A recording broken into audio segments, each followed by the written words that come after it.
ओम नमो भगवते वासुदेवाय नमः।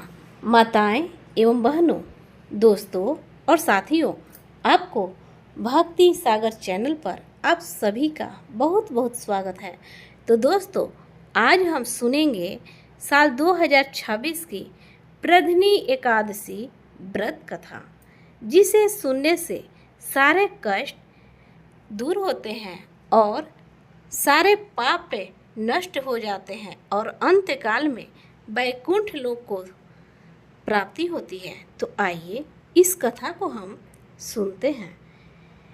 हे मुनिवर, पूर्व काल में त्रेता युग में हेय नामक राजा के वश में कृतिबिया नाम का राजा महिष्मतिपुरी में राज्य करता था। उस राजा की 1000 परम प्रिय स्त्रियां थीं, परंतु उनमें से किसी को भी पुत्र नहीं था जो उनके राज्यभार को संभाल सके। देवता, पितृ सिद्ध तथा अनेक चिकित्सकों आदि से राजा ने पुत्र प्राप्ति के लिए काफी प्रयत्न किए, लेकिन सब असफल रहे। तब राजा ने तपस्या करने का निश्चय किया। महाराज के साथ उनकी परम प्रिय रानी, जो इक्ष्वाकु वंश में उत्पन्न हुए राजा हरिश्चंद्र की प्रधनी नाम वाली कन्या थी, राजा के साथ वन में जाने को तैयार हो गई। दोनों अपने मंत्री को राज्यभार सौंपकर राजसी वेश त्याग कर गंधमार्दन पर्वत पर तपस्या करने चले गए।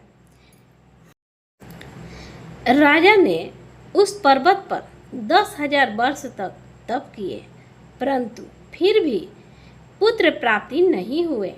तब पतिव्रता रानी कमल नयनी प्रधनी से अनुसुईया ने कहा, 12 मास से अधिक महत्वपूर्ण मल मास होता है, जो 32 मास पश्चात आता है। उसमें द्वादशी युक्त प्रधनी शुक्ल पक्ष की एकादशी का जागरण समेत व्रत करने से तुम्हारी सारी मनोकामनाएं पूर्ण होगी। इस व्रत के करने से भगवान तुम पर प्रसन्न होकर तुम्हें शीघ्र ही पुत्र देंगे। रानी प्रधनी ने पुत्र प्राप्ति की इच्छा से एकादशी का व्रत किया। वह एकादशी को निराहार रहकर रात्रि जागरण करती। इस व्रत से प्रसन्न होकर भगवान विष्णु ने उन्हें पुत्र प्राप्ति का वरदान दिया। इसी के प्रभाव से प्रधनी के घर कार्तवीर्य उत्पन्न हुए, जो बलवान थे और उनके समान तीनों लोकों में कोई बलवान नहीं था। तीनों लोकों में भगवान के सिवा उनके जीतने का सामर्थ्य किसी में नहीं था। सो हे नारद, जिन मनुष्यों ने मलमास शुक्ल पक्ष एकादशी का व्रत किया है, जो संपूर्ण कथा को पढ़ते या सुनते हैं, वे भी यश के भागी होकर विष्णु लोक को प्राप्त होते हैं। तो प्रेम से बोलिए, ओम नमो भगवते वासुदेवाय नमः। दोस्तों, आपको अगर हमारी वीडियो अच्छी लगी हो तो लाइक, शेयर, कमेंट एवं सब्सक्राइब जरूर करें और बेल आइकन को दबाना न भूलें। ला ला ला ला ला ला ला हो ला ला ला ला ला ला ला। ओम जय जगदीश हरे, स्वामी जय जगदीश हरे। ओम जय जगदीश हरे, स्वामी जय जगदीश हरे। भक्त जनों के संकट क्षण में दूर करे, क्षण में दूर करे। जो ध्यावे फल पावे, दुख बिन से मन का, दुख बिन से मन का। सुख संपत्ति घर आवे, कष्ट मिटे तनिका, कष्ट मिटे तनिका। ओम जय जगदीश हरे, स्वामी जय जगदीश हरे। भक्त जनों के संकट क्षण में दूर करे, स्वामी क्षण में दूर करे। मात पिता तुम मेरे, शरण गहूँ किसकी, प्रभु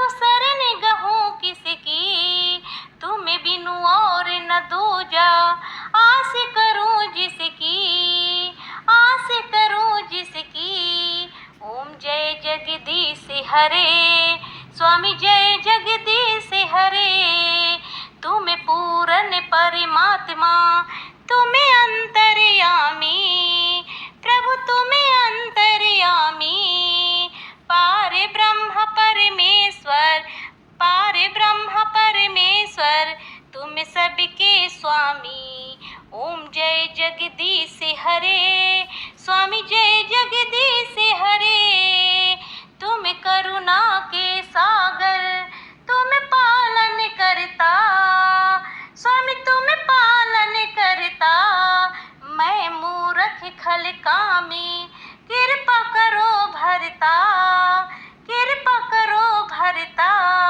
ओम जय जगदीश हरे, स्वामी जय जगदीश हरे। हो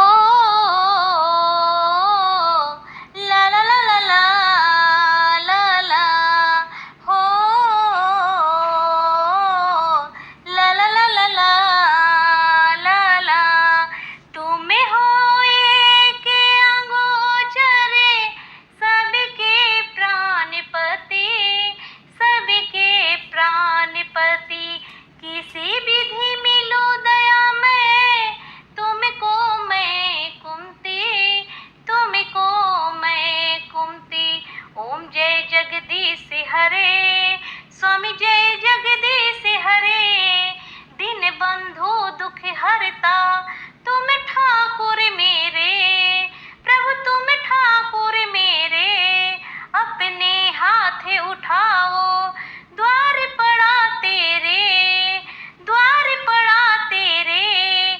ओम जय जगदीश हरे, स्वामी जय जगदीश हरे, विषय विकार मिटाओ, पाप हरो देवा, पाप हरो देवा, श्रद्धा भक्ति बढ़ाओ, संतन की सेवा, प्रभु संतन की सेवा। ओम जय जगदीश हरे, स्वामी जय जगदीश हरे, तन मन धन और संपत्ति सब कुछ है तेरा, सब कुछ है तेरा, तेरा तुझको अर्पण, तेरा तुझको अर्पण, क्या लागे मेरा, क्या लागे मेरा। ओम जय जगदीश हरे, स्वामी जय जगदीश हरे। हो ला ला ला ला ला ला ला, हो ला ला ला ला ला ला ला, जगदीश्वर जी की आरती जो कोई नर गावे, जगदीश्वर जी की आरती जो कोई नर गावे। कहत शिवानंद स्वामी, मन वांछित फल पावे, कहत शिवानंद स्वामी, मन वांछित फल पावे।